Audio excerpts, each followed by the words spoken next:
बिस्मिल्लाहिर्रहमानिर्रहीम। अस्सलाम वालेकुम नाजरीन। आज 27 अगस्त 2020 के हवाले से आज की ताज़ा तरीन खबरें। ऑनलाइन की वसूली ने सब्ज़ी फरोशों को नई मुश्किलात में डाल दिया। सऊदी अरब में 25 अगस्त से सब्ज़ी फरोशों पर ऑनलाइन वसूली की पाबंदी का आगाज़ किया गया है। बाद सब्ज़ी फरोशों को दुश्वारियों का सामना है। दमाम में सेंट्रल सब्ज़ी मंडी के एक ताजर हुसैन अब्दुल जब्बार ने बताया, सब्ज़ी फरोशों को बड़ी मुश्किल ये पेश आ रही है कि बैंक आम ग्राहकों के साथ लेन देन वाले मुआहदे तस्लीम नहीं कर रहे। ऑनलाइन वसूली सिस्टम हासिल करने के लिए ज़रूरी है कि सब्ज़ी फरोशों को बल्दियाती कौंसल ने तजारती लाइसेंस जारी किया हुआ है, जबकि बेशतर सब्ज़ी फरोश ऐसे हैं जिन्हें बल्दियाती कौंसल से अब तक तजारती लाइसेंस नहीं मिला है। अल अखबारिया के मुताबिक हुसैन अब्दुल जब्बार का कहना था कि दमाम की सेंट्रल सब्ज़ी मंडी में ऑनलाइन वसूली का कोई सिस्टम नहीं, सिर्फ बड़ी दुकानें ही इस फैसले की पाबंदी कर रही हैं। ये पाबंदी आम सब्ज़ी फरोशों के लिए मुमकिन नहीं है। सबक वेबसाइट के मुताबिक सऊदियों के नाम से गैर मुल्कियों के कारोबार के इंसदाद का कौमी प्रोग्राम की तरफ से फिर हिदायत की गई है कि रिटेल का कारोबार करने वाले तमाम अफराद और अदारे ऑनलाइन अदायगी की पाबंदी करें ताकि कैश का लेन देन कम से कम हो। सरकारी डिस्पेंसरियों से चोरी करने वाला गिरोह गिरफ्तार कर लिया गया।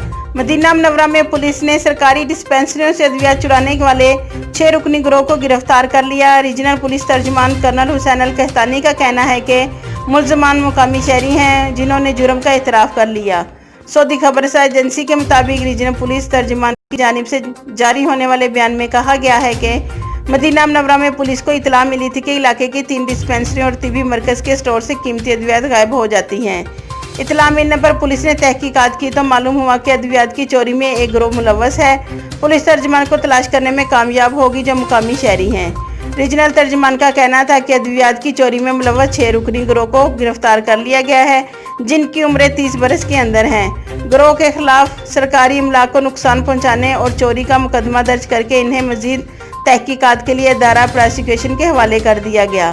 मुल्ज़मान से तहकीकात मुकम्मल करने के बाद इनका चलान क्रिमिनल कोर्ट में भेजा जाएगा, जहां मुकदमे की समाअत और शवाहिद के बाद फैसला किया जाएगा। सऊदी अरब के मुख्तलिफ शहरों में बारिश और ज़ालाबारी का इम्कान। माहिर मौसमियात अब्दुल अजीज़ अल हुसैनी ने तवक्को जाहिर की है कि आज और कल मुमलिकत के बाद शहरों में बारिश, जबकि कहीं मौसम गर्द-आलूद रहने का इम्कान है।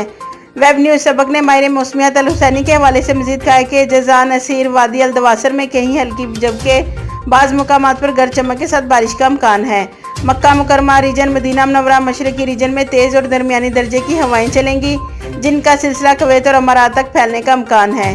दूसरी जानब सऊदी खबरसार एजेंसी SPA ने महकमा मौसमियात के हवाले से कहा है कि मदीना मुनव्वरा रीजन और करीबी जवार की कश्मीरियों में तेज़ और हवा गर्द आलूद गुबार का सिलसिला जारी रहेगा। महकमा ने इस हवाले से शाहरों पर सफ़र करने वालों को खुसूसी एहतियाती तदाबीर अख्तियार करने की हिदायत की है, ख़ासकर शहरों के इन मकामात पर जहां गर्द गुबार की वजह से हद निगाह इंतहाई कम हो जाती है। दरिया सासीर रीजन में शहरी दफ़ा की जानिब से तब्दील होते हुए मौसम के हवाले से कहा गया है कि बारिश के दौरान एहतियाती तदाबीर अख्तियार की जाएँ। शहरी दफ़ा के रीजनल तर्जुमान लेफ्टिनेंट मोहम्मद अब्दा का कहना है कि बरसाती रीले की गुजरगाहों के करीब जाने से गुरेज करें, खासकर ऐसे पहाड़ी मुकामात जहां से बरसाती रीला बुलंदी से गिरता है। असी रीजन के बाज़ इलाकों से तेज़ बारिश का कवी इम्कान है, जबकि रीजन के बाज़ इलाकों में तेज़ हवा के साथ ज़ालाबारी की भी तवक्को है। गरज चमक के साथ होने वाली बारिश के दौरान शहरों पर सफ़र करने वालों को खुसूसी एहतियाती तदाबीर अख्तियार करने की हिदायत की गई है।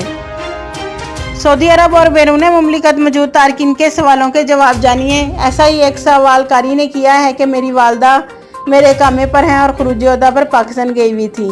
इनका खरूज ओहदा एक्सपायर हो गया, मेरा कामा आइंदा में एक्सपायर हो जाएगा। मैं वालदा का खरूज ओहदा कैंसिल कराने के लिए क्या करूं? मेरा इरादा फैमिली को भी मुस्तकिल तौर पर पाकिस्तान भेजने का है।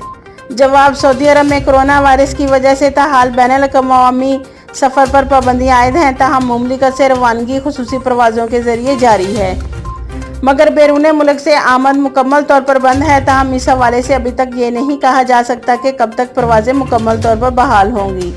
जहाँ तक आपने सवाल किया है कि खरूज ओहदा के हवाले से क्या करें, इस बारे में अगर आप इनका खरूज ओहदा कैंसिल कराते हैं तो कामा भी ख़त्म हो जाएगा। जैसा कि आपने जिक्र किया है कि आप फैमिली को भी मुस्तकिल तौर पर भेजने का इरादा रखते हैं, तो इसके लिए आपको चाहिए कि अपने अपशर अकाउंट पर लॉगिन करने के बाद वहां खिदमात के ब्राउज़र पर जाएं, जहां से खिदमात के ऑप्शन में जाने के बाद जिस अदारे से आपको काम है اس کا انتخاب کریں۔ جوازات کا انتخاب کرنے کے بعد وہاں اس خدمات کو منتخب کریں جو درکار ہیں۔ آپ خروج ولم یاد کی خدمات منتخب کریں، جس کا مطلب ہے مملکت سے جانے کے بعد واپس نہیں آئے۔ مذکورہ خدمات منتخب کرنے کے بعد مختصر طور پر عبارت تحریر کریں، جس میں والدہ کا اقامہ نمبر بھی درج کریں اور اقامے کی PDF کاپی بھی اپلوڈ کر دیں۔ زارا بطول کا سوال فلائٹس کے حوالے سے ہے۔ وہ دریافت کرتی ہیں کہ پاکستان سے ریاض کی شیڈول پروازوں کے بارے میں کوئی سرکاری اعلان ہوا ہے؟ جواب: ابھی تک کرونا وائرس کی وجہ سے کسی ملک سے پروازوں کی آمد کا کوئی شیڈول جاری نہیں کیا گیا۔ کرونا وائرس کی وجہ سے تاحال بین الاقوامی سفر پر پابندی عائد ہے۔ جیسے ہی اس بارے میں کوئی حتمی احکامات جاری ہوں گے، آپ کو آگاہ کر دیا جائے گا۔ سرکاری اور نجی عمارتوں پر قومی پرچم لہرانا لازمی ہے۔ سعودی عرب میں گورنر مکہ مکرمہ شہزادہ خالد الفیصل نے تمام سرکاری اور نجی اداروں کو پورے ہفتے اپنی عمارتوں پر سعودی پرچم لہرانے کی ہدایت کی ہے۔ آجل ویب سائٹ کے مطابق گورنر مکہ مکرمہ نے یہ پابندی اس رپورٹ کے تناظر میں لگائی ہے، جس میں بتایا گیا تھا کہ بعض سرکاری اور نجی ادارے اپنی عمارتوں پر سعودی پرچم لہرانے کی پابندی نہیں کر رہے۔ یہ سعودی پرچم کے قانون کی دفعہ 3 کی خلاف ورزی ہے۔ باخبر ذرائع کا کہنا ہے کہ شہزادہ خالد الفیصل اس ہدایت کی پابندی کرانے کے لیے تفتیشی ٹیم سرکاری اور نجی دفاتر کے دورے کرے گی۔ قومی پرچم عمارتوں پر لگانے کی پابندی نہ کرنے والوں کے خلاف رپورٹ پیش کی جائے گی۔